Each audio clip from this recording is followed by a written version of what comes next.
Daniel Sfessi, vous relayez aujourd'hui une campagne nationale de promotion de l'industrie. Quels sont ses objectifs principaux? Nous avons aujourd'hui un besoin de reconnaissance. Pendant trop d'années, nous avons travaillé en dispersant nos moyens. Clairement, aujourd'hui, tous les métiers sont transverses. Nous nous rendons compte de l'interactivité entre chacun des domaines. Et de cette interactivité naissent ces fameuses innovations.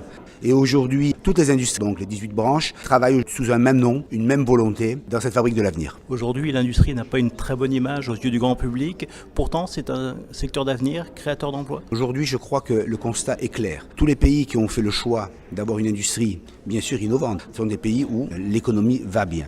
Maintenant, comment est-ce que nous redevenons ce que nous étions? Parce que quelque part, nous avons perdu du terrain. Ça suppose, bien sûr, une reconnaissance, des moyens et surtout des moyens humains. Aujourd'hui, acheter un process, se doter de moyens technologiques, construire des nouvelles unités de production, trouver le bon produit, pourquoi pas? Comment le fabriquer? Comment le fabriquer? Le fabriquer, ça ne sera que des hommes et des femmes, aidés sur les tâches complexes par de la robotique ou de la cobotique, mais étant présents vraiment à 100% sur tous les métiers. Dans le département, le poids de l'industrie dépasse les chiffres officiels car beaucoup de secteurs en dépendent.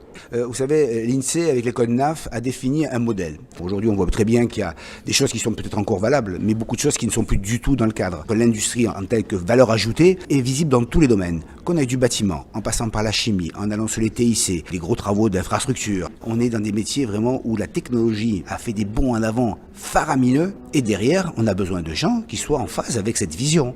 Et là, on est dans le monde industriel. Même si l'industrie est un peu partout, quelles sont les forces principales de l'industrie sur les Alpes-Maritimes?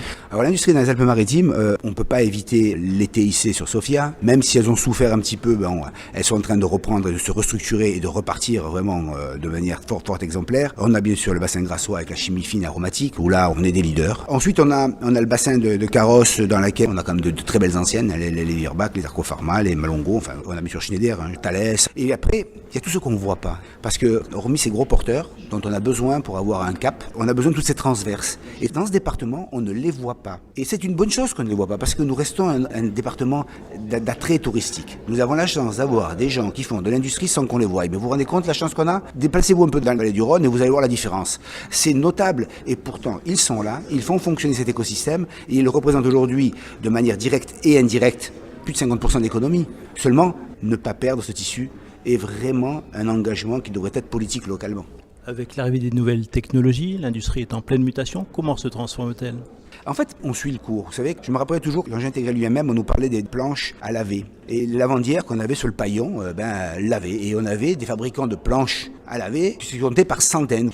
Et puis un jour, la machine à laver qui est arrivée. Et on a voulu tirer à boulet rouge sur la machine à laver parce qu'elle tuait un pan complet de l'économie, les menuisiers spécialisés dans la planche. Aujourd'hui, ce qu'on subit, ou ce qu'on vit, moi, je trouve que c'est assez exaltant parce que la digitalisation, aujourd'hui, ouvre des portes presque infinies avec des perspectives qu'on ne maîtrise pas encore, mais qu'on peut imaginer. Ce qui fait que l'approche au travail n'est plus une approche simplement de production avec un volume de production obligatoire, c'est-à-dire en fait travailler à la tâche, ou à la chaîne. Et tout ça donne une vision au travail quand même qui est en train d'évoluer. Et les jeunes portent cette vision-là en nous disant le salaire, oui, les avantages, oui, mais les conditions au travail, d'abord. Comment je m'intègre dans une structure pour que ma vie puisse avoir un sens dans ce que je fais.